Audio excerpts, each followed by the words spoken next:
Hello and welcome to Tops of Mind. William Lebowski, and today we're taking a little bit of a departure from what we would normally do, and instead of strictly focusing on race content, I kind of want to talk about something that is somewhat race related, but also a little bit more even potentially life related in some aspects as well, and that was the topic of what does it mean to actually push?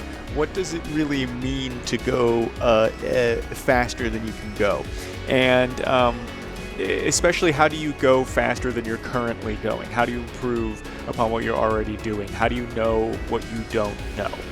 Essentially, as I think what it comes down to. Because if you knew some special trick or some special setup tweak or whatever it was to make yourself faster on track, you would already be doing that. You're already doing everything that you feel like you can do to go faster, and you're kind of feel like you're at this plateau of how do I go beyond my capabilities? How do I improve my skill set? How do I go beyond what I have now? And unfortunate for you, I don't have the direct. I don't have this video isn't, and I've figured out all of the concerns and questions and problems, and I put it to one sweet packaged formula equation for you right here. Here's the answer. This is how you get faster. It's unfortunately not how I know the solution to be found, and quite frankly, it's not something that I have even could say I've even told you the answer, but I think I am on the right track. And I have some life experiences and some kind of, I guess, metaphorical, kind of tangentially related experience that kind of covers this. And when it comes to sim racing and racing, my background is that of cycling nature, and it's relatively similar to motorsports, in particular sim racing, except there are some pretty obviously large differences, being an engine versus a man-powered thing, and but there's a lot of focus on aerodynamics and drag, and making sure because you do in cycling gain or lose a lot of speed based on body position, clothing choice, gear, whatever it is. There is aerodynamics and drag, and you can change these things to improve your times and speed and whatnot, your posture, and so there are things that you can do. You can make setup tweaks to your bike, to your positioning, to make it go faster. You can also learn to be a better athlete, so to say. You can get stronger, you can get a better engine to improve yourself, and so those are kind of clear ways to do that. But really, when you think about doing your best, your personal best, and especially in the context of cycling, I think the key here is that is an unsustainable effort. That is an effort that is only possible to put that kind of effort down for exactly the amount of time that stage or that segment or that place or that track requires. That's not a pace that you could carry much beyond that. And we're talking strictly about personal best, not about race pace best or whatever it is. We're talking strictly about what is your personal, at the very limit of what you have in terms of putting your skills into the car. And I think that's important to remember. It's an unsustainable effort.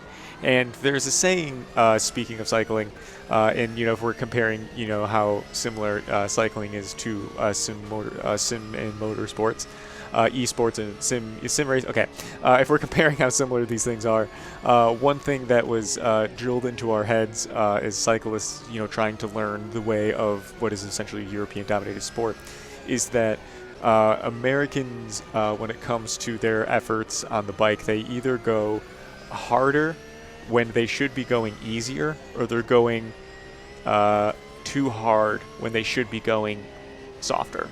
So does that make sense? If on days that they're supposed to be going hard, they're not going hard enough, and on days that they're supposed to be taking it easy, they're not taking it easy enough. There was the better way of saying that. And so that, I think, is a fundamental problem when it comes to understanding pacing, when it comes to understanding where you can judge and place your effort, because not only is it a temporary unsustainable effort, it has to be placed at the right time. It can't just be done at any moment. It can't be done on command. It has to be the pieces have to be put together correctly. So there's this certain aspect of of that nature in motorsports that you kind of have to remember, and that when you're judging the pace of how races are going, when you're judging the pace of how your progress is going, is that there are days when you do need to, relax from the motorsport, esport, the car, the league race that you're doing, and your training, and step back and get a new type of experience, a cross training, if you will. And then there are times when you do need to be really extending and pushing and going beyond what you think you have. And I think for me specifically, a lot of that is patience. Specifically, and by that I mean it's working on the skill of patience. I think especially with AI racing, that's usually where a lot of people do their practice.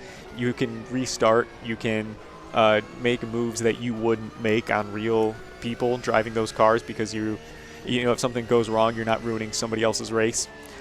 So I think there's this tendency to misjudge when you're supposed to be going all out and when you're not supposed to be going all out. So now to transfer this back to specific driving skills, what does this mean? How do you get to that? I think that means you have to spend specific time driving beyond what you believe that you're capable of doing. You have to spend a lot of time driving beyond your limit, or very much, or at your limit.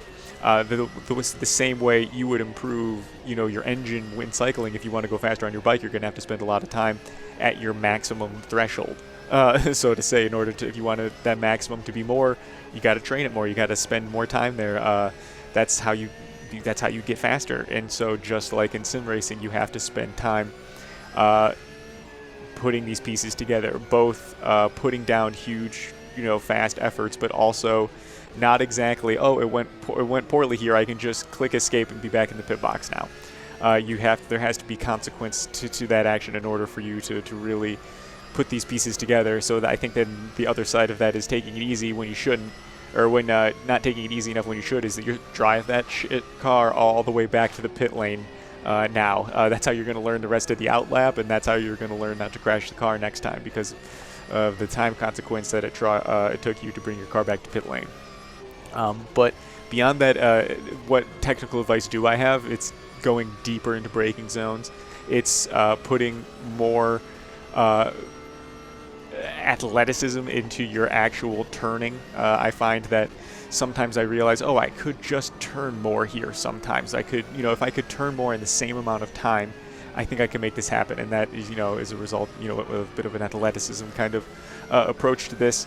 But really, why did this come up? It came up because I'm trying to get faster for, league endurance races, but beyond that. And it's also coming to this time now where with Top Sim, where I've kind of got about a month left of having as much time as I do, as much free time, as much time to work on this as I can. And about at that point, it's going to be over for me. Not over for me, but I'm going to have to, have a shift in my life focus onto other things. And so I got about a month left before, I won't have as much time to be able to focus on Top Sim. And so what does that look like? What would it look like if I really pushed on Top Sim?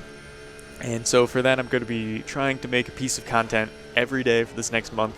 I kind of decided to do this like really late on the 1st of June. So, if I have to do 30 pieces of content and, be a day late or whatever it is, I'd like to get daily content going, in whether it be live streams or videos. But I would like to push this before I have to, take a little bit of a step back from having as much time for content creation and shifting it to other gears. And so I want to make that unsustainable push. Thank you guys for watching, and I'll have a lot more for you coming soon over this next upcoming month. So see you then.